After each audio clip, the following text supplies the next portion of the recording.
Hello, welcome back. We are in our read through of the 1800s Pictorial Bible. We are in the book of Numbers, chapter 21. So please grab a Bible, read along with me, and let's dive into God's Word together. Numbers, chapter 21. And when King Arad the Canaanite, which dwelt in the south, heard tell that Israel came by the way of the spies, that then he fought against Israel and took some of them prisoners. And Israel vowed a vow unto the Lord and said, If thou wilt indeed deliver this people into my hand, then I will utterly destroy their cities. And the Lord hearkened to the voice of Israel and delivered up the Canaanites, and they utterly destroyed them and their cities. And he called the name of the place Hormah. And they journeyed from Mount Hor by the way of the Red Sea to compass the land of Edom. And the soul of the people was much discouraged because of the way. And the people spake against God and against Moses, Wherefore have ye brought us up out of Egypt to die in the wilderness? For there is no bread, neither is there any water, and our soul loatheth this light bread. And the Lord sent fiery serpents among the people, and they bit the people, and much people of Israel died. Therefore the people came unto Moses and said, We have sinned, for we have spoken against the Lord and against thee. Pray unto the Lord that he take away these serpents from us. And Moses prayed for the people. And the Lord said unto Moses, Make thee a fiery serpent, and set it upon a pole, and it shall come to pass that every one that is bitten, when he looketh upon it, shall live. And Moses made a serpent of brass, and put it upon a pole, and it came to pass that if a serpent had bitten any man, when he beheld the serpent of brass, he lived. And the children of Israel set forward and pitched in Oboth. And they journeyed from Oboth and pitched at Ijeabarim, in the wilderness which is before Moab, toward the sun rising. From thence they removed and pitched in the valley of Zared. From thence they removed and pitched on the other side of Arnon, which is in the wilderness that cometh out of the coasts of the Amorites, for Arnon is the border of Moab between Moab and the Amorites. Wherefore it is said of the book, in the book of the wars of the Lord, what he did in the Red Sea and in the brooks of Arnon, and at the stream of the brooks that goeth down to the dwelling of Ar, and lieth upon the border of Moab. And from thence they went to Beer, that is the well whereof the Lord spake unto Moses, Gather the people together, and I will give them water.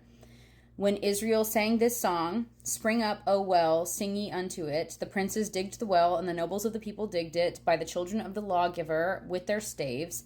And from the wilderness they went to Mattanah, and from Mattanah to Nahaliel, and from Nahaliel to Bamoth, and from Bamoth in the valley that is in the country of Moab to the top of Pisgah, which looketh toward Jeshimon. And Israel sent messengers unto Sihon, king of the Amorites, saying, Let me pass through the land. We will not turn into the fields or into the vineyards. We will not drink of the waters of the well, but we will go along by the king's highway until we passed thy borders. And Sihon would not suffer Israel to pass through his border, but Sihon gathered all his people together and went out against Israel into the wilderness, and he came to Jahaz and fought against Israel. And Israel smote him with the edge of the sword, and possessed his land from Arnon unto Jabbok, even unto the children of Ammon, for the border of the children of Ammon was strong. And Israel took all these cities, and Israel dwelt in all the cities of the Amorites, in Heshbon, and in all the villages thereof. For Heshbon was the city of Sihon, the king of the Amorites, who had fought against the former king of Moab, and taken all his land out of his hand, even unto Arnon. Wherefore they that speak in Proverbs say, Come into Heshbon, let the city of Sihon be built and prepared. For there is a fire gone out of Heshbon, a flame from the city of Sihon. It hath consumed Ar of Moab, and the lords of the high places of Arnon. Woe to thee, Moab! Thou art undone, O people of Chemosh! He hath given his sons that escaped, and his daughters, into captivity unto Sihon, king of the Amorites. We have shot at them. Heshbon is perished, even unto Dibon, and we have laid them waste, even unto Nopah, which reacheth unto Medeba. Thus Israel dwelt in the land of the Amorites. And Moses sent to spy out Jazer, and they took the villages thereof, and drove out the Amorites that were there, and they turned and went up by the way of Bashan.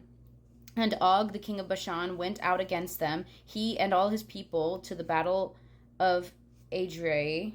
And the Lord said unto Moses, Fear him not, for I have delivered him into thy hand, and all his people and his land, and thou shalt do to him as thou didst unto Sihon, king of the Amorites, which dwelt at Heshbon. So they smote him and all his sons and all his people until there was none left alive, and they possessed his land. Okay. A lot happened in this chapter too. Once again, we find ourselves in a situation where the people are having problems.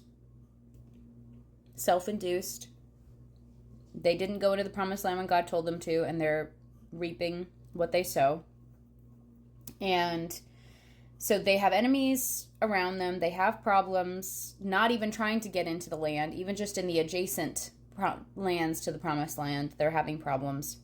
And so they're trying to avoid Edom. They're taking these other routes, and then they're grumbling again. They're upset because, oh, this is taking forever. And, oh, like, Moses, why did you take us out of Egypt? Like, it was better there. We miss our cucumbers.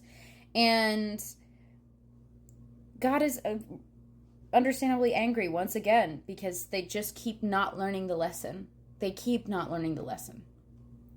And so he sends snakes into the camp to bite them, and people are dying in droves from snake bites. And so they realize, oh no, we messed up. So they go to Moses and they're like, please forgive us. Please ask God to stop doing this to us. We'll be better, we promise. Okay.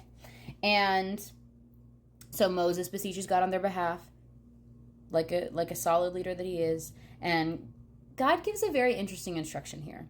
He tells Moses to make a serpent out of brass and put it on a pole. And then if people look at it, they won't die from their snake bites.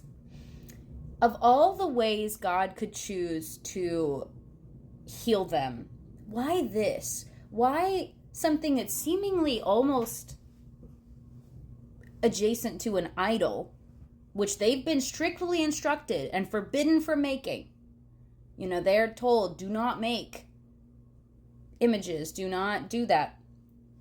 And it's to me, it reads kind of bizarre that was the choice that God made. But mine is not to reason why.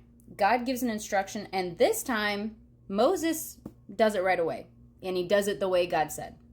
In last chapter, we saw that Moses tried to do something adjacent to the way God instructed him to do it, and he suffered serious consequences for that. So this time, no questions asked. Moses is like, you say make a serpent out of brass, I'm going to make you a serpent out of brass. Let's do it. He does it, and it works.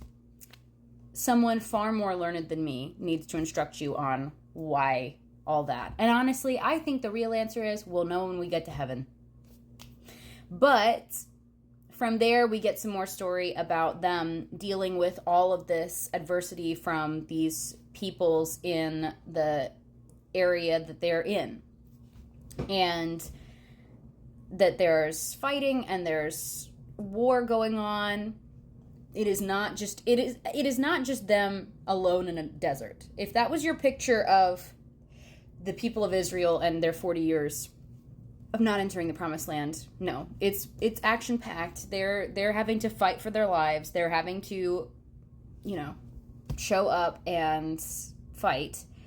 And there's just a lot of that going on here. Again, someone more learned than me can instruct you on all of the minutia of this. But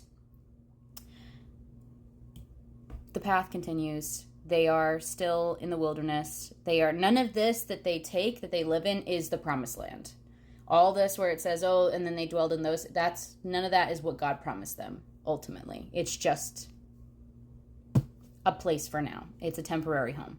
So, anyway, Lord willing, we'll be back tomorrow in chapter 22. And in the meantime, I hope that you are well and that you are blessed and that you have a great God-glorifying week.